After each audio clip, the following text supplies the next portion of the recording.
ချစ်ရတဲ့ပြည်သက်ကြီးအားလုံးပဲမင်္ဂလာပါရှင်။ကျွန်မကတော့တင်ဆက်သူဝတ်တုံပါ။ဒီနေ့မှာတော့ဝတ်တုံတို့ရဲ့အချစ်ဆုံး channel လေးကနေတင်ဆက်ပေးခြင်းနဲ့အချစ်အမှောင်ဇလံချန်လေးကတော့ဥယျာဉ်မဟေတီဆိုတဲ့ဇလံလေးရဲ့အပိုင်း၅ကိုတင်ဆက်ပေးမှာပဲဖြစ်ပါတယ်။ဒီတော့ပြည်သက်ကြီးကဇလံလေးကိုမစတင်ခင်မှာဝတ်တုံတို့ရဲ့ channel လေးကို like and subscribe လုပ်ခဲ့ပေးဖို့နဲ့အသစ်သောဗီဒီယိုတွေတက်တိုင်းသိရအောင်လို့ဘေးနားက notification ခေါင်းလောင်းလေးကိုနှိပ်ခဲ့ပေးဖို့လည်းမမေ့ပါနဲ့ဦးနော်။ဒါဆိုရင်တော့ဝတ်တုံဇလံလေးကိုစလိုက်ပါမယ်။ငယ်ခဲတဲ့ကနေခောက်တုတ်ခောက်ပြန်လမ်းလျှောက်နေတာတော်တော်ကြာနေပြီဖြစ်ပါတယ်။ဥမော်ကိုဘလို့ကြောင်းပြတ်နဲ့ညီမလေးကိုခေါ်သားရမယ်လဲစဉ်းစားရတာနဲ့တင်ငယ်အုံနောက်လေးတော်တော်ချောင်းနေပါပြီ။ခြတိတ်ရှင်ဥမော်ငယ်ကလေးမမနားနေတော့ဥမော်ကအခန်းထဲဝင်လာတယ်။ကိုမနှက်ပြန်ပြန်ရတော့မယ်။ဟုတ်ကဲ့နေခဲ့စီခြင်းလား။ဟင်းဥမော်ရဲ့အမေစကားအောင်ငယ်အံ့ဩသွားရတယ်။ဥမော်ကလေအလုပ်ကိစ္စကြောင့်မအားလက်တဲ့သူကသူ့ကိုနေခဲ့စီခြင်းလားမေးလာတာတဲ့တကယ်ဒါဆိုငယ်ဥမော်ကိုနေခဲ့ပါလို့တောင်းဆိုလိုက်ချင်တာပါဒါပေမဲ့ဥမော်ကအလုပ်တစ်ဖက်နေရင်ပြီးတော့တသားလည်းရှိနေသေးတာမို့အိမ်မှာတော့တယောက်ယောက်တော့ရှိနေမှာဖြစ်မယ်မို့လားဟင်းဥမော်ငယ်9ရက်ပြည့်ရင်ပြန်လာမှာပဲဟာဥမော်အရင်ပြန်နေလိုက်ပါနော်ကိုကိုနေခဲ့ဖို့တောင်းဆိုမယ်ထင်နေတာကိုအထင်မှားသွားတာပဲလာပါပြီအဲ့ဒီအေးဆက်ဆက်ရဲတန်ကြီ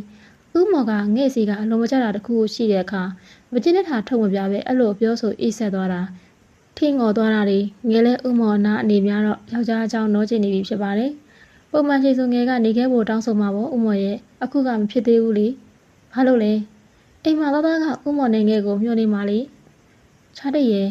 သူ့ကိုနေခဲ့စီခြင်းပေမဲ့သားသားကိုစိတ်ပူပေးနေတဲ့ခြားတိတ်ကိုမော်ကအသာဖွင့်ပယ်ထားလိုက်ပါတယ်စိတ်မချလို့နေပေးခဲ့ခြင်းပေမဲ့နေပေးလို့မရသေးတဲ့အကြောင်းအခြေအနေကြောင့်မော်ကုန်းပြန်ရပါအောင်မယ်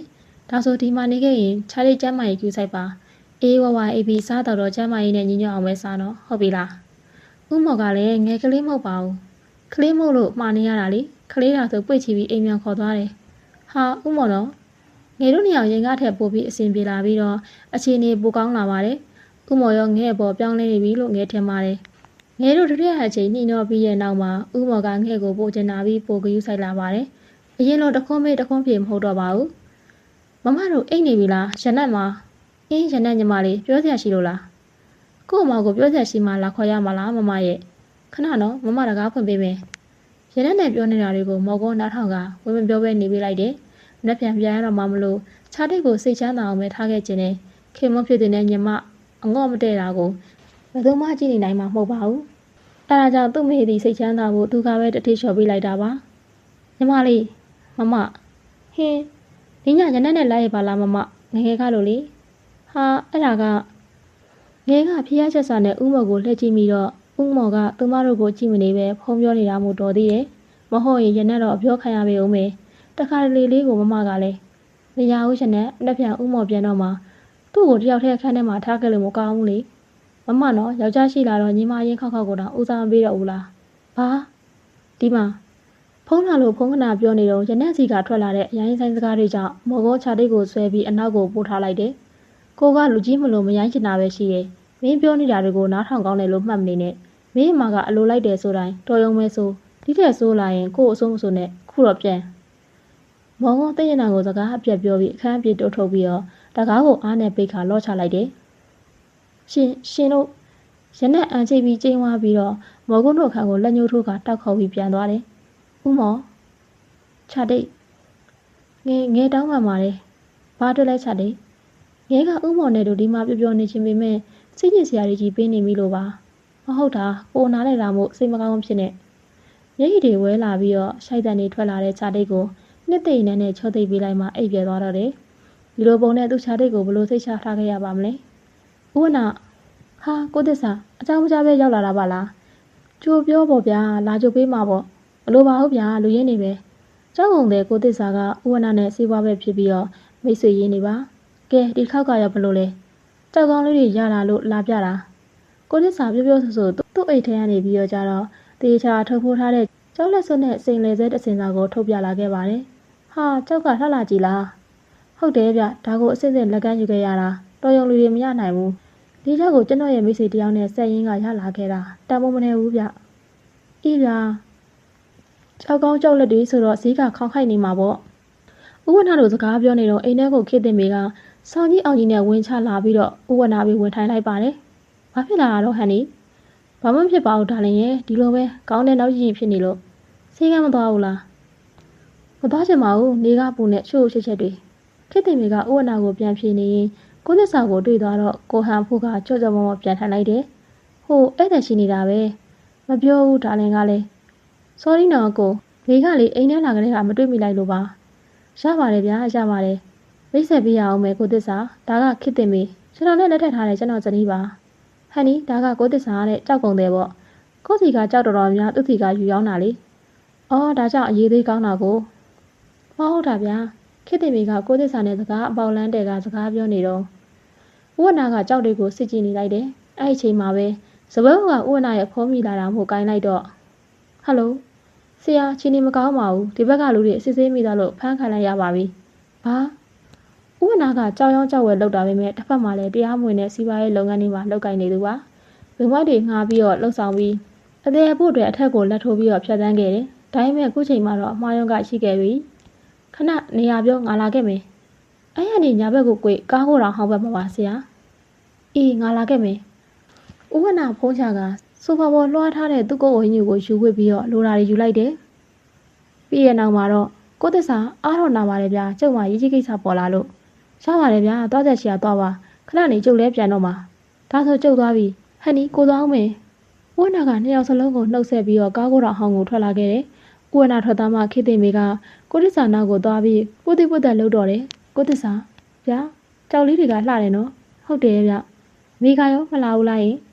ခေတ္တမေကိုသစ္စာကိုညူတူတူပြောပြီးတော့တိမ့်သိမ့်နေပါပြီဒီလူကြီးကကြောက်တလုံးပဲရရင်တန်ပါတယ်လေဟိုလှပါတယ်ကျုပ်သွားတော့မယ်ကိုသစ္စာကပြောရင်ဆိုရင်သူ့ပစ္စည်းတွေကိုသိမ်းပြီးထွက်သားမယ်ပြုနေပါဦးကိုသစ္စာအိမ်မှာမင်းတို့နှစ်ယောက်တည်းလေးမကြောက်ပါနဲ့ကိုသစ္စာရဲ့ရှမ်းကြီးကခြေသေးတွေကိုဖြုတ်ပြီးဆိုဖာပေါ်လှဲချလိုက်ပြီးတော့ခေတ္တမေအဘောကတက်ခွာလိုက်တယ်တခါလောက်ဆန့်ကြည့်ရအောင်ခဏကြာတော့ကိုသစ္စာလည်းခေတ္တမေစီကရုံးမထက်နိုင်တော့ပဲကာမနေမိတဲ့နင်းမြုပ်သွားရပါတော့တယ်ဒီနေ့မော်ကွန်းပြန်ရမယ့်ရက်မို့စောစောထားပြီးတော့မနက်စာစားပြီးပြင်ဆင်လိုက်တယ်7 နာရီလောက်မှခြားတိတ်နဲ့မေမေတို့ကိုနှုတ်ဆက်ပြီးအိမ်ကိုပြန်ဖို့ထွက်လာခဲ့လိုက်တယ်ခြားတိတ်ဟုတ်ဦးမော်မျက်နှာလည်းမကောင်းပါလားကွာဒီလိုမှပဲဦးမော်ငယ်မျက်နှာစာစကားကိုပြောတဲ့မပြောတဲ့ငယ်ချင်းချင်းနေရတယ်ငယ်လမ်းနေမှာလို့ပြောရင်တော့ပေါင်ကျော်နေလို့ဖြစ်နေမလားပြောလေကလေးရဲ့ဦးနားထောင်နေတယ်ဦးအင်းကလေးငယ်ဝမ်းသာစိတ်နဲ့ဦးမော်ကိုဆွဲဘက်ကဝမ်းသာမျက်ရည်တွေကိုလွတ်လပ်စွာစီးဆင်းစေလိုက်တယ်နှစ်ယောက်သားပြန်ကန်ဒီမှာစိတ်ခံစားချက်တွေကပွင့်ရန်ထွက်ကြလာမှတက်ဖြစ်နေတယ်ငယ်ဟိုကိုပြောင်းတဲ့အခါဦးမော်ဖွင့်ပြောလေငယ်ရင်ဖွင့်ပြောဖို့ဆုံးဖြတ်ချက်ချလိုက်ပါပြီတိတ်မငိုနဲ့ကွာကိုမပြန်မဲနေလိုက်မှာမငိုတော့ပါဘူးငယ်ရှိုက်တဲ့နေကိုထိန်းပြီးတော့မျက်ရည်တွေကိုတုပ်လိုက်တယ်ဒါဆိုမမီတို့နားမှာပျော်ပျော်ကြီးနေခဲ့နော်ရက်ပြေးတဲ့အခါကိုတိုင်းလာကြုံမယ်ဟုတ်လိမ့်ပါတယ်ဦးမော်ကငဲ့တဲ့ဖူးကိုဖွားဖွားနမ်းပြီးတော့နှစ်သိမ့်နေတော့ငယ်ကလည်းအားချမခံဦးမော်ရဲ့နှုတ်ခမ်းလေးကိုရဲဆိုပြီးနမ်းပစ်လိုက်တယ်သူ့ဘာသာနမ်းပြီးရှက်သားတဲ့ကလေးမလေးကမော်ကုန်းရင်ဝင်နဲ့ပုံခိုပြီးတော့နှရွက်ပြားလေးတောင်ကြီးရဲထားနေပါပြီခဏကြာတော့မမေတို့ပါထွက်လာပြီးသူ့ကိုနှုတ်ဆက်ကြတာမို့မော်ကုန်းအချိန်မဆွဲတော့ပဲလှည့်ထွက်လာခဲ့လိုက်ပါတော့တယ်မဟုတ်ရင်မပြန်ပြဲနေခဲ့မှသိကြပါတယ်ဦးမော်ကနောက်ကိုမြင်ရတဲ့အထိငယ်ကြည့်နေပြီးရဲ့နောက်မမေတို့ကသူမကိုအိမ်ထဲခေါ်ကစိတ်ပြေအောင်စကားပြောနေတယ်ဒါပေမဲ့ငယ်ကတော့ဦးမော်ကိုလွမ်းကကြံရင်းနေကြရတာမို့မျက်နှာလေးတော့ရွှင်မနေပါဘူးမမေတို့ကငယ်နဲ့အတူစကားခဏပြောပြီးတဲ့နောက်ချန်နဲ့စဉ်းစားကြတာမို့ငယ်တယောက်တည်းအိမ်ကမ်းမှာကြံနေခဲ့တဲ့အချိန်မဟင်းညီမလေးဟိုညကအတွက်ရနက်တောင်းမှတ်ပါတယ်မအော်ရပါတယ်ညီမလေးရဲ့မကပြင်မေ့တောင်းနေပြီအဲ့ညကကိစ္စတွေကိုငယ်တကယ်မေ့လိုက်ပါပြီဦးမော်ရဲ့ချော့မော်မှုအောင်မှငယ်ဟာစီစီရဲရဲတစိုးသတိမှပဲမရှိတော့ပဲစီးချမ်းခဲ့ရတဲ့ညလည်းဖြစ်ခဲ့ပါတယ်ရနက်တို့အပြင်ထွက်လေကြရအောင်ဟင်းသွားမယ်လေဘယ်တော့ကြမှာလဲမုတ်ထွက်စားမယ်လမ်းထိပ်မှာဆိုင်သစ်လောက်ဖွင့်ထားတာမကြသေးဘူးအဲ့က KFC လဲရတယ်အစားအစာလဲစုံတယ်အဲ့ကိုသွားမယ်လေသွားကြမယ်လေအခုပဲလားဟုတ်ငယ်ဘာမှမပြင်စင်တော့ပဲအခန်းထဲကိုပစံရည်နဲ့ဖုံးယူခဲ့ဖို့တက်လာခဲ့လိုက်တယ်ပေါ်တဲ့နေတော့ရနက်ဇီအောင်ကိုဖုတ်ဆက်ပြီးတော့လက်ထိပ်ကဆိုင်မှာစောင့်နေဖို့ခိုင်းလိုက်တယ်ဇီအောင်ဆိုတာနဲ့ထက်တန်းကျောင်းတော့ကအတူတူတက်ခဲ့တဲ့တငယ်ချင်းဟောင်းမှာဇီအောင်ကကိုကြိတ်ကြိုက်နေသူဖြစ်ပေမဲ့ဖွင့်ပြောပဲထားတာခုထိပါပဲလက်ထက်သွားတာကိုဇီအောင်သိပုံမရသေးဘူးရနက်ကတော့ကိုတွင်းနဲ့ကိုပြုံးပြီးတော့ကျဉ်နေတယ်ကိုမောင်ကဘလို့တုတ်ပြန်မလဲသူမသိချင်နေပါပြီဘာတွေပြုံးနေတာလဲညီမလေးဘာမှမဟုတ်ပါဘူးရနက်ဘိုက်စာနေတော့စားရတော့မှာပဲလို့တွေးပြီးပျော်သွားတာတကယ်ကလေးစုံလေးငယ်ကရနက်ရဲ့နှာခေါင်းလေးကိုဖြစ်ပြီးတော့စနောက်လိုက်တော့ရနက်ကငဲ့လက်မောင်းကိုဖတ်တွယ်လာပြီး နှစ်ယောက်သားမှုတ်စားဖို့အတွက်ခြေလမ်းတွေတက်ချနေခဲ့ပါတယ်။ဆိုင်ကိုရောက်တော့ဇီယာကိုလိုက်ရှာကြည့်ရဲ့။ထောင်ဆုံးမှာထိုင်နေတာတွေ့ရတော့ရနန်းကမမကိုအိုက်ဘက်မသိတာလေးဆွဲခေါ်လာပြီးတော့ဇီယာကိုအမှတ်တင်တွေ့ရပုံမျိုးဖမ်းတော့တယ်။ဟင်းအကိုဇီယာဟဲအောင်နေဇီယာအောင်မလား။ငါပါဇီယာအောင်လေ။အဲ့ဒါနဲ့သုံးယောက်သားတဝိုင်းနဲ့ထိုင်ပြီးတော့စားတော့ဆရာတွေမှာလိုက်ကြတယ်။အောင်ဒီကိုပြန်လာတာကြာပြီလား။မကြသေးပါဘူးဂျပန်ရဲ့အလွန်ဆုံးရှိ9လပေါ့။ဇီယာအောင်နိုင်ငံကတကြောင်နဲ့တူတက်ခဲ့တဲ့တငယ်ချင်းတွေပေမဲ့10တန်းအောင်ပြီးရနောက်မှာဇီယာအောင်ရဲ့မိဘတွေကနေပြောင်းထောင်ဝင်ကြတာကြောင့်လိုက်သွားခဲ့ရတာပါငယ်ဝေးတဲ့ဒုတိယနှစ်မှာတက်နေတော့တစ်ခေါက်တွေ့ကြပေမဲ့အဲ့နောက်ပိုင်းမတွေ့ပြတော့ပါဘူးအဆက်အသွယ်လည်းပြတ်ခဲ့တာကြောင့်အခုမှပြန်ဆုံရခြင်းမှာကျမ်းမာနေခဲ့လို့တော်ပါသေးတယ်ငါကစိတ်ပူနေခဲ့တာအဆက်အသွယ်တွေလည်းမရှိကြတော့ဘသူ့ကိုမှမင်းမြတ်လို့မရတဲ့အခြေအနေတွေလေအတူတူပါပဲငါဆိုခဏခဏဒီကိုပြန်လာခြင်းခဲ့တာဒါပေမဲ့အရင်တစ်ခေါက်ကတွေ့တာနောက်ဆုံးဖြစ်သွားတယ်ချစ်ပန်းကအရင်ကအတိုင်းပဲဖြစ်ပြီးတော့ဘာမှပြောင်းလဲမှုမရှိဘူးချစ်တဲ့စိတ်ကိုသူမသိလောက်မှထင်ခဲ့ပေမဲ့အချင်းနေတာပဲသူမဘက်ကသူ့ဘောအဖြူစင်ဆုံးစိတ်ထားခဲ့တာမို့သူလည်းအဲ့ဒီတိုင်းသာနေပြီးပြခဲ့ပါတယ်ဖြူစင်မှုကိုအယောင်နေမစိုးရက်ခဲ့ပါဘူးဒါပေမဲ့ဒီတစ်ခါတော့ကိုလက်မလို့ပေးနိုင်တော့ဘူးနေ့တွေသာကြာသွားတဲ့ဒီရှင်တွေကဒီရှင်တွေမှာပဲချစ်ပန်းဒါကြောင့်ကိုတစ်ခါတော့ကြိုးစားခွင့်ရချင်တယ်ကိုကိုခွင့်ရလေးပေးပါတန်ကချင်းနှစ်ယောက်ရှေးဟောင်းနောက်မြစ်တွေပြန်ပြောနေရင်ပဝင်းညင်ကိုမေ့လျော့နေခဲ့တယ်ရနက်ကတော့စကားဝိုင်းနဲ့နားထောင်သူဖြစ်ပဲနေပြီးတော့ဘာမှမပြောဘူးအချိန်တော်ကြာတွေ့ဆုံကြပြီးရဲ့နောက်တော့လက်ခွဲလိုက်ပြီးတော့အိမ်သို့ပြန်လာခဲ့ကြပါတော့တယ်နေဝင်ချိန်မလို့မှောင်ရီပြီးလမ်းမေးတွေတောင်ထုံးနေခဲ့ပါပြီညလေပြေတွေကငဲ့တဲ့တော့မညင်သားခဲ့ဘူးဥမော်နားမှမရှိတော့လေပြေလေးဆိုလဲငဲ့တဲ့တော့အသေးခိုက်ခိုက်တော့အေးစင်နေရဲ့ညလေးညင်းလေးပါပဲမော်ကွန်းအိမ်ပြန်ရောက်ချင်းတတကသူ့မမကိုမတွေ့လို့ငိုနေတာမို့မနှဲချော့သိပ်ထားရတယ်တွေ့တာမကြသေးဘူးဆိုရင်မဲ့တတကသူ့မမကိုတန်ရုံးဆွေရှိနေပါပြီကဲဗျာမမကကြံလာဘူးလားယင်တတကသူ့ပကုံးကိုမိနွယ်ပြီးတော့ခက်ချွဲဆိုလာတာမို့မော်ကွန်းအသာရဲလိုက်ပြီးတော့ပြန်လာမှာပေါ့အခုမမကသူ့ဖေဖေနဲ့မေမေစီလဲလဲခဏသွားမှာပါပြီးရင်သားစီပြန်လာလိမ့်မယ်နော်ဘယ်တော့လဲရင်9ရက်လောက်ပေါ့ဗျာ9ရက်လားဟုတ်ပါဗျာဒါပေမဲ့တတကညာတိုင်းပုံမှန်ဖျားရှင်ကိုအိမ်မဲဆိုရင်မမကအဲ့ထက်စောစောပြန်လာခဲ့မယ်တဲ့တကယ်လားတကယ်ပေါ့ဗျာဒါဆိုတတညာတိုင်းဖျားရှင်ကိုဥတော်လုပ်တော့မယ်ကောင်းပါပြီဗျာလိမ်မာလိုက်တာမောင်ကုန်းတတကိုချော့ကပြောရင်းနဲ့ခြားတိတ်ကိုသတိရနေမိတယ်ညညဆိုဖုံးပြောပြပေမဲ့တတကိုခြားတိတ်နဲ့ခဏပေးပြောပြီးတာနဲ့ဖုံးတန်းချသွားတာကြောင့်သူ့မှာအလွမ်းကိုမပြေဘူးမမရနက်တိုင်းနဲ့ခဏသွားမယ်အော်အရင်သွားလေညီမလေးငယ်တို့ဒီနေ့အိမ်မှာပဲနေပြပြီးတော့မမေတို့ကခြံအတွက်လိုအပ်တာတွေသွားဖို့ဆိုပြီးထွက်သားကြတာပါဆိုင်ကောက်ကိုငယ်တို့2ယောက်ရှိနေတာမို့မမေတို့ကစိတ်ချပြီးသွားတာပါတယောက်တည်းကြံနေခဲ့ရင်မိဘတွေကစိတ်ပူရဲလေအောင်ခဏဆောင်တော့ငါအေးဖြုတ်ခဲ့ပြီမယ်ရပါတယ်ဟာဒစိမ့်နေမှတ်လို့ငါကဒီတိုင်းလာလဲတာဘာဖြစ်ဖြစ်ခဏလေးပဲဆောင်ငယ်မျိုးကန်နဲ့အပြေးသွားပြီးတော့အောင့်အတွက်အိတ်ခံမှုပြင်နေလိုက်တယ်အစားကအေးပဲဖြုတ်ပေးမှဆိုပေမဲ့ငယ်ကလက်ဖက်တုပ်စားကျင်လာတာမို့ငဲ့အတွက်လက်ဖက်တုပ်ပြီးတော့ရင်းနှီးချမ်းကိုပါပြင်လိုက်တယ်ငယ်နောက်ဖေးရောက်နေတဲ့အချိန်ငဲ့ဖုံးတန်မီလာတာမို့ဈေးရဆက်စုခြင်းသိမ်းမရှိပေမဲ့ဖုံးကမနာတန်းကိုလာနေတာမလို့မနေနိုင်တော့ပဲကောက်ကိုင်ကကြည့်လိုက်တော့နာမည်ဖတ်ထားတာကဥမောတဲ့အဲ့ဒီနာမည်လေးကဈေးရရင်နဲ့တမျိုးဖြစ်သွားရတယ်ဖုံးကကြားသားပေမဲ့ထက်ခေါ်လာတာမို့ဈေးရကိုင်နေတော့ဟယ်လိုချာတိတ်ဟောချာချာတန်တဲ့ယောက်ျားတို့ရဲ့ချစ်ပန်းအပေါ်ချာတိတ်ခေါ်တန်ကြောင်းဈေးရရင်နဲ့အောက်တဲ့သွားရပြီးတော့လက်သီးကိုခပ်ပွားလေးဆုပ်ထားလိုက်မိရဲ့ကိုတော့အမြဲတမ်းကရှောင်ပြေးနေပြီးအဲ့ဒီလူကိုကြအရေးပေးတာသိပြီးဈေးရလက်တွေပင်တုံရီလာရတယ်သူပြန်ဖြစ်မဲ့ပြုတ်ဖုံးကိုဆွဲယူခံလိုက်ရတယ်ဟယ်လိုဥမော်ကိုခေါ်နေတာကြာပြီချာတိတ်ဘာဖြစ်လို့ချက်ချင်းပြန်မထူးတာလဲစိတ်မဆုပ်ပါနဲ့ဥမော်ကလည်းငယ်လက်ဖက်တုပ်တုံနေလို့ပါနောက်ဆိုမအားရင်ပြောတော့ချာတိတ်ဖုံးကပြီးပြန်ပြေးမှမကြတော့ကိုဘလောက်စိတ်ပူသွားလဲသိလား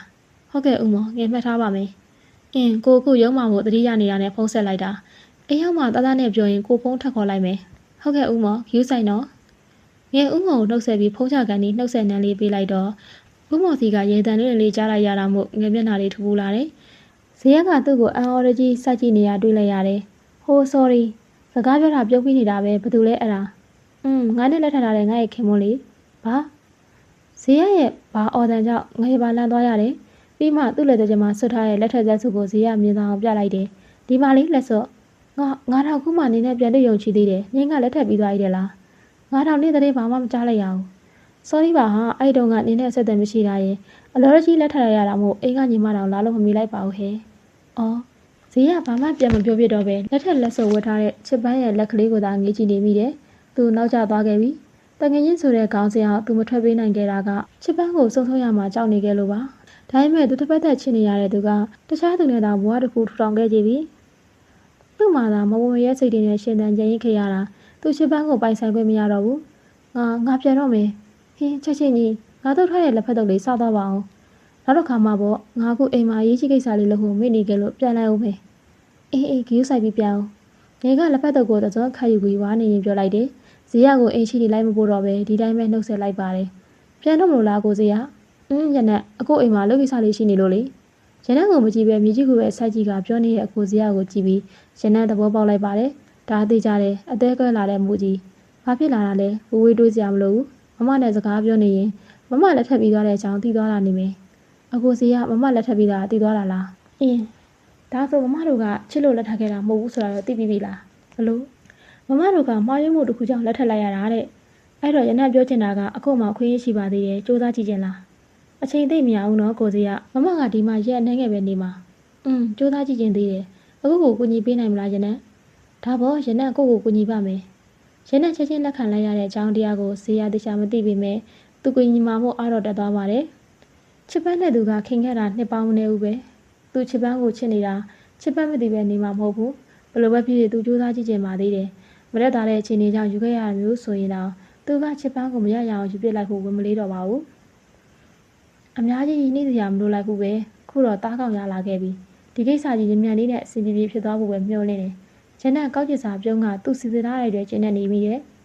ဘိုင်ဘာကနေတစင်ပို့လာတဲ့ပုံကြောင့်မော်ဖုံးဖွင့်ကြည့်လိုက်တော့ဒါဘလို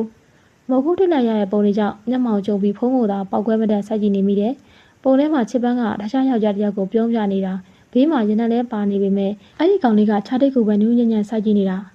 ချစ်ပန်းကအဲ့ကောင်လေးနဲ့စကားပြောရတာပိုပြီးပြောနေတယ်လို့ပဲအတွင်ရင်မူဟုတ်ကဲ့ဘော့ဒီဘက်တင်ပြကြရှိရအကုန်တင်ပြထားပါကိုတခြားလောက်ဆရာကိစ္စတွေလည်းအရေးကြီးနေလို့ဟုတ်ကဲ့ဘော့ရနက်ပုံနေပို့ပြီးဖုန်းကိုကလေးမော်ပြစ်တင်လိုက်တယ်ကိုမော်ကိုရဲ့ဖုန်းနံပါတ်ကိုမမဖုန်းကနေတဆင်မမသိအောင်ယူလိုက်ပြီးတော့သူ့အစီအစဉ်တွေအတွက်ဒီဖုန်းနံပါတ်ကပိုက်ပါသုံးထားခြင်းရှိမရှိစမ်းသပ်ပြီးမှပုံနေပို့ခဲ့တာပါပုံနေကြည့်ပြီးဒေါသထွက်နေလောက်ရောပေါ့ကိုမော်ကွန်ဟုတ်တယ်ချစ်ပန်းငယ်ဆိုတာအလုပ်မိမပဲလွန်ခဲ့တဲ့နှစ်တွေကဖြစ်ပါတယ်အဲ့ချိန်ကမိုးတပြပြလေးနဲ့ချမ်းရတဲ့ရာသီပေါ့ကျောင်းဆောင်ဝင်တဲ့ရာသီမလို့ရနက်ရောက်မရောကျောင်းအောင်လာခဲ့တယ်အဲ့ချိန်မှာရနက်မှာ8တန်းတက်နေတာဖြစ်ပြီးတော့ငယ်ကတော့10တန်းတက်နေတာပါငယ်နဲ့တူကျောင်းတက်နေတဲ့တန်းပေါ်ဇေယျအောင်ဆိုသူကိုငဲ့နားမှာခဏခဏတွေ့နေရပြီးတော့သွားတူလာတူစားတူဖြစ်ပါတယ်ရနက်ထေတာမမနဲ့အကိုဇေယျကချစ်သူတွေဖြစ်နေကြပြီလို့ပဲဒါပေမဲ့သူ့အထင်ကြီးမှားသွားခဲ့တယ်ရနက်ကတန်းငယ်ပေမဲ့10တန်းမှာခရက်ရတဲ့အတန်းကြီးကိုတယောက်ရှိတယ်သူ့နာမည်ကမင်းမြတ်ဆိုတဲ့စာလဲတော်ပြီးတော့ရှင်းပြရင်လည်းတိတ်ဆိတ်ရှိသူမို့အတန်းကြီးကြီးငယ်ငယ်သူ့စီကစားသွားမိကြတယ်ရနက်ရောအပါဝင်ပေါ့အဲ့ဒီနေ့ကဖြစ်ပါတယ်ရနက်အကိုမင်းမြတ်ဆိုစီကိုစားသားမိဖို့သွားနေတော့အကိုမင်းမြတ်ဆိုကစာကြည့်တဲ့ဘက်ကိုထွက်သွားတာကြောင့်ရနက်နောက်ကလိုက်ကြည့်တော့မမကအကိုမင်းမြတ်ဆိုကိုစောင့်နေတာတွေ့လိုက်ရတယ်အဝေးကမြင်ရတာမို့ဘာတွေပြောနေကြလဲမကြားရပေမဲ့ခဏကြာအကိုမင်းမြတ်ဆိုကသူ့ရဲ့ထဲကနေစာရဲလေးတစ်ခုထုတ်ယူလာပြီးတော့မမလက်ထဲထည့်ပေးလိုက်တယ်တေချာကြည့်မယ်ဆိုစာရဲမှာကတ်ထားတဲ့အသေးပုံလေးကိုတွေ့ရမှာပါတေချာပေါက်ရည်စားတာဖြစ်မှာပဲလေရနက်ဆက်ပြီးကြည့်မနေနိုင်တော့တာမို့ကြောခိုင်းကထွက်ပြေးလာခဲ့မိတယ်အဲ့လိုဖြစ်ပြမျိုးကတစ်ခါတစ်ခါမဟုတ်တော့ဘူးရနက်ရဲ့တငယ်ချင်းတွေရောချစ်ရသူတွေရောအဲ့ဒီတိုင်းပါပဲရနက်သဘောကျတဲ့လူတွေရနက်နဲ့ရင်းနှီးတဲ့တငယ်ချင်းတွေတောင်မမနဲ့မိတ်ဆက်ပေးပြီးအကုန်လုံးကမမနာကိုရောက်သွားတာရနက်တယောက်တည်းအမြဲကြံရင်ခဲ့ရတာဖေဖေနဲ့မေမေကလည်းမမကိုပို့ပြီးဦးစားပေးချစ်ခင်တာမို့သူ့အတွက်နေရာရောရှိရလားလို့တန်တရားဝင်ခဲ့မိပါတယ်ရနက်စီကအရာတွေကိုမမကအပိုင်ရယူခဲ့ဘူးလားမလို့အခုမမရဲ့ပိုင်ကိုရနက်ကယူမယ်ဆိုရင်ရောတရားတယ်မဟုတ်လားမမရနက်စီကယူထားတာတွေပြန်ပေးဖို့ချိန်တန်ပြီငန်းသာစားပြီးငဲ့ခန်းကိုပြန်လာပြီးအနားယူတော့မယ့်အချိန်ဦးမော်နေကိုဖုန်းဆက်တာကိုသတိရသွားတာမို့စပုံးဘကညာမီးလေးပြန်ဖွင့်ပြီးတော့ဦးမော်ဖုန်းကိုခေါ်လိုက်တယ်ဖုန်းဝင်မဲ့ဂိုင်မဲ့သူမရှိတာမို့ငဲ9ခါလောက်ခေါ်ပြီးရက်လိုက်တယ်ခုမှည7 နာရီစီသေးတာကိုအိတ်နေကြပြီလားငဲမမီတို့စီဖုန်းခေါ်ဖို့တွေးလိုက်ပေမဲ့လူကြီးတွေကိုတက်တက်မဲ့စိတ်မပူစေချင်တာမို့ဖုန်းဆက်ပဲထားလိုက်တယ်ဦးမော်ကငဲဖုန်းခေါ်တာကိုတွေ့ရင်ပြန်ဆက်မှာပဲလေအခုကမဟာသေးလို့နေမှာပေါ့ငဲမီးပိတ်ကအိတ်ဖို့ပြင်တော့ဖုန်းတန်ထွက်လာတာမို့ချက်ချင်းထကိုင်ကကြည့်လိုက်တယ်ခေါ်ဆိုသူကိုကြည့်လိုက်တော့ဇေယျအောင်လို့နာမည်တထားအောင်မို့ငဲမျိုးလက်ချက်တွေပြတ်သုံးသွားရပါတယ်ငဲကဥမော်ဖုန်းဆက်တဲ့ထင်နေတာကိုငဲစူပုတ်ပုတ်လေးလှုပ်ပြီးမီဒီရဲ့ဖုန်းကိုကောက်ခိုင်းလိုက်တော့ဟယ်လိုအိပ်ပြီလားချစ်ပန်းမေးသေးလို့ပဲနင်းဖုန်းကိုပြန်ဖြေနေတာလေဟာမျိုးလေးထားတဲ့သူမဟုတ်လို့ငဲစကားတွေကြမ်းပြီးသွားသလားမသိပေမဲ့ဒါပေမဲ့စိတ်ကကြည့်မိတာတော့မှန်ပါပဲ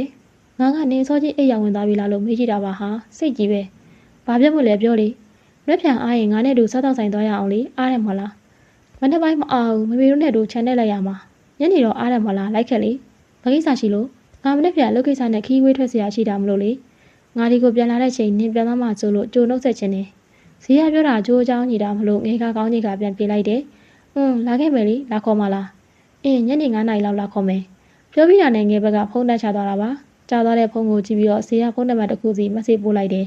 သူ့ဘိုင်းပြီးပြီမလို့ကျန်တာကဂျန်နဲ့လောက်ရမယ်ဘိုင်းမယ်နောက်နေ့ညနေမှာတော့ဇီးရကဦးနယ်တော်ကိုနှုတ်ဆက်ပြီးတော့ချစ်ပန်းကိုဝင်ခေါ်တယ်ချီဖြူနဲ့လက်လွတ်ပေးကြတာမို့ဘာမှတော့ခက်ခဲမရှိဘူးကြောင်တဲ့တုန်းကတန်ခါရင်းနေဆိုတော့ချစ်ပန်းမိမာတွေကယုံကြည်တာလည်းပါတယ်ငယ်တယောက်တည်းဒီကိုလိုက်လာဖို့မလုံလဲဖြစ်တာနဲ့ဂျန်နဲ့ကိုရှာနေမိတယ်ဖုန်းဆက်လည်းမကိုင်အိမ်ကသူကိုမေးတော့လဲမတွေ့မိကြတာမို့ငယ်တယောက်တည်းလိုက်လာတာပါဇီးရခေါ်လိုက်တဲ့နေရာကနည်းနည်းလှမ်းဝေးပြီးတော့လူနေအိမ်နေရှိပေမဲ့တိမ်နဲ့တိမ်ဝေးတယ်မြို့အစွန်ပြားနဲ့ဒူနေတာမို့ကားသားကားလာမပြန်ပေမဲ့နည်းနည်းကြောချမ်းစရာကောင်းလာတယ်ရှိုင်းနီစားဆိုတဲ့ဆိုင်နယ်မျိုးကိုတွေ့လိုက်တော့ငယ်တို့ထဲကိုဝင်လာခဲ့လိုက်တယ်ငယ်ဘက်ကတငယ်ချင်းဆိုတဲ့စကားလုံးအောက်ကနေပဲယုံကြည်စာလိုက်လာခဲ့တာပါတခြားအကြောင်းရတော့မရှိပါဘူးငယ်စိတ်ထဲမှာအောင်နဲ့ပတ်သက်လို့စိတ်တွေရှင်းလင်းနေတယ်အောင်ဘာပြောစရာရှိလို့ငါ့ကိုဒီထိခေါ်လာတာလဲရင်အရင်အရေးကြီးတဲ့ဟာပြောစရာရှိလို့လေဇီးရခေါ်လာတဲ့ရှိုင်းနီစားစားတော့ဆိုင်ကဇုံနဲ့တော်တော်များအတွက်လိုရင်းဆန္ဒဟိပြည့်ဝစေနိုင်တဲ့အထူးနေရာပါကက်စတမာတွေကိုဦးစားပေးပြီးလိုအပ်တာမှန်သမျှရနိုင်တဲ့ဆိုင်ပါဆိုင်ပြည်စည်းကယူရှင်းပြီးတော့အေးချမ်းစရာဖြစ်နေပေမဲ့တရုတ်မှန်ကတရားမဝင်လုပ်ငန်းနဲ့အပြစ်မှမရနိုင်တဲ့မူရည်စေနိုင်တဲ့စီးမျိုးကိုမှောင်ခိုရောက်ချပေးနေတာပါဒီဆိုင်ကိုလည်းရနက်ကိုယ်တိုင်စုံစမ်းထားပြီးဇေယျကိုညှို့မိခဲ့တာပါဒီနေရာကိုလူငယ်စုံတဲ့တော်တော်များလာကြတာမို့အမြင်နဲ့တန်တရားမရှိနိုင်ပေမဲ့တကယ်ကအန္တရာယ်ရှိဆုံးနေရာပါချစ်ပန်းစားတဲ့တွေရောက်လာပြီးစားကြရှိတာစားပြီးမှစကားပြောကြတာပေါ့ငဲ့ချီကိုရောက်လာတဲ့ကိတ်နဲ့စတော့ဝယ်ဒီဖြိုးရီကိုတောက်လိုက်တယ်အရသာကမဆိုးလာပေမဲ့မစတဲ့မှနေခါတက်တဲ့ရတာကကြံနေခဲ့တာမို့ငယ်ဆက်မတော့ပဲကိတ်ပဲစားနေလိုက်တယ်စားတော့ပြီးတော့မှဇီးရအောင်ကစကားဆလာတယ်ငါတို့စားရတဲ့အချိန်ကိုမှတ်မိလားချစ်ပန်းဇီးရကအဲ့လိုမေးလာတော့ငယ်ကအတူတူဝေဖြစ်သွားပြီးစဉ်းစားမိတယ်မမှတ်မိဘူးနေ့နဲ့ချီခင်ရဲ့တငယ်ချင်းနဲ့စတွေ့တဲ့အချိန်ကိုမမှတ်မိတာကစိတ်မကောင်းဖြစ်မိပေမဲ့ငယ်တကယ်မမှတ်မိတာမို့အမှန်တိုင်းသာပြောလိုက်တယ်နင်လူကြီးနဲ့ကရောချောင်းသာမှာမထင်မပဲတွေ့တာလေဘာလို့လဲမတော်တဆတွေ့ဆုံတာကြတော့အလေးနဲ့ထားပြီးမှတ်မိနေတယ်ငါတို့ရဲ့နှစ်ချီကြတဲ့ခင်မင်မှုအစာလေးကိုကြသတိမရဘူးလေလားနင်ပြောတာငါနားမလည်ဘူးအောင်ငါလူကြီးနဲ့အခုနင်ပြောတဲ့ကိစ္စကဘာသက်ဆိုင်နေလို့လဲငယ်မိလိုက်တော့ဇေယျကငယ်ကိုစူးစိုက်ကြည့်ပြီးပြောလာတယ်ဒါဆိုမေးပြရစီနင်နဲ့အဲ့လူကြီးကချစ်လို့လက်ထပ်ခဲ့တာလားငယ်ခဏတိတ်ဆိတ်သွားပြီးရဲ့နောက်အောင်မေကိုပြန်ချေပလိုက်တယ်မဆိုင်တဲ့မိခွန်းတွေဘာလို့လာမေးရလဲအောင်ချစ်လို့လက်ထပ်ခဲ့ကြတာမဟုတ်ဘဲမှားယွင်းမှုတစ်ခုကြောင့်ဇေယျအောင်ဇေယျစကားမဆုံးခင်ငယ်ကခက်ကြိတ်ကြိတ်လေးအော်ပြောလာတာမို့ငယ်စကားကိုနားဆွနေလိုက်တယ်ဒီအကြောင်းထိနင့်ကိုဘယ်သူပြပြထားတာလဲမသိပေမဲ့ဒါငါရဲ့ကိုဝေးကရာကိစ္စပါနင်ပြောစရာရှိတာများများပြောငါပြန်ရတော့မှာဒါလောက်နှစ်တွေကြာကြီးနေပေးမှနေခဲ့တဲ့ငါကိုရောမမြင်ခဲ့ဘူးလားဘလို့အဖြူရောင်စီးကိုမကြောက်ရက်ခဲ့လို့ငါဖွင့်ပြောလိုက်ရင်နင့်ကိုဆုံးဆုံးရမှာဆိုလို့ငါခံစားချက်တွေကိုမျိုးသိပ်ထားခဲ့ရတာမထင်မဖက်ပြန်တွေ့ရပြီးငါခံစားချက်တွေကိုဖွင့်ပြောဖို့အစင်းသင်းဖြစ်နေတဲ့အချိန်ကြမှာဇေယျအောင်နေတော့ဆိုင်မှာလူတွေများရှိနေတာမို့ငယ်ခက်တိုးသာအော်ပြောရင်ဒေါသထွက်နေရတယ်ဖွင့်ပြောခံရလို့ဒေါသထွက်တာမဟုတ်ပေမဲ့အချိန်ခါကြီးပြီးမပြောလို့စိတ်ဆိုးတာပါငယ်သာလူလို့ဆိုကိစ္စမရှိပေမဲ့အခုငယ်ကတရားဝင်လက်ထပ်ထားတဲ့မိမသားတူပါနေယောက်ျားရှိနေတဲ့သူကိုမှလက်ထပ်ထားတာသိနေတဲ့သူကိုမှဘာလို့ဒီစကားကိုလာပြောနေရတာလဲဒါငယ်သိခါကိုစော်ကားနေတာပဲလို့ငယ်မှတ်ယူတာမို့ဒေါသထွက်တာပါမတော်နိုင်ဘူးချစ်ပန်းငါဖက်နင့်ဘောဘလို့သဘောထားခဲ့လဲနင်းသိခဲ့တယ်မဟုတ်လားအချစ်ဆိုတာကိုသိရပါပြီဆိုတဲ့အချိန်ကအောင်သူ့ဘောခံစားချက်ရှိနေတာကိုငယ်ရိပ်မိခဲ့ပါတယ်ဒါကြောင့်ငှက်ဘက်ကပဲသူ့ကိုအေးပေးတာနဲ့စီချထားတာကိုခွဲခြားသိအောင်ငှက်ဘက်ကအပြောဆိုနေတိုင်းဆင်ခြင်ပေးခဲ့တယ်နှစ်ယောက်တူရှိတာမျိုးထမင်းတူစားတာမျိုးတွေကိုရှောင်ဖယ်တာမျိုးနဲ့အဖြေတွေကိုတုတ်ပြန်ပေးပြီးသားဖြစ်ပါတယ်တငယ်ချင်းတန်ရောစင်ရှိနေသေးတော့မို့နားချီအောင်မတုတ်ပြန်လိုက်ပဲနူးညံ့တဲ့တုတ်ပြန်ခြင်းနဲ့သာငင်းဆိုခဲ့တာပါနှစ်တွေကြာလို့ပြန်တွေ့ချိန်မှသူလည်းအခုပေါ်ခံစားချက်တွေပြောင်းလဲနေလောက်ပြီလို့ထင်ခဲ့မိတာကြောင့်အရင်လိုလဲရင်းနှီးနှီးပြန်နေပြီးမိတာကိုကငဲ့မာတာဖြစ်ပါတယ်ဒါပေမဲ့ငဲ့နောင်တာတရားကနောက်ကျသွားခဲ့ပါပြီစကားဆက်ပြခြင်းသိမရှိတာကြောင့်ငဲ့ထိုင်ရမှထားပြီးအိတ်ကိုကောက်လဲလိုက်ပြီးဒါတွေပဲပြောနေမယ်ဆိုငါပြန်တော့မယ်အချစ်ဆိုတာလုံးယူလို့မရပေမဲ့အချင်းကြာလာရင်ချစ်သွားနိုင်တာပဲမဟုတ်လားဘာဇလန်းလေးရဲ့အပိုင်းကားကိုတော့ဒီမှာပဲရှင်းနာပြရစီနောက်ရက်တွေမှာလဲဝတုံတို့ကဥယျာဉ်မဟေသည်ဆိုရဲ့ဇလန်းလေးကိုအပိုင်းဆက်ကလေးနဲ့တေးပေးမှမလို့စောင့်မျှော်ပြီးအားပေးကြပါအောင်နော်ဝတုံနဲ့တူလိုက်ပါစီမျှော်ပြီးခန်းစားပေးခဲ့ကြတဲ့ပြီးတဲ့တယောက်ချင်းစီတိုင်းကိုကျေးဇူးတင်ရပါတယ်နော်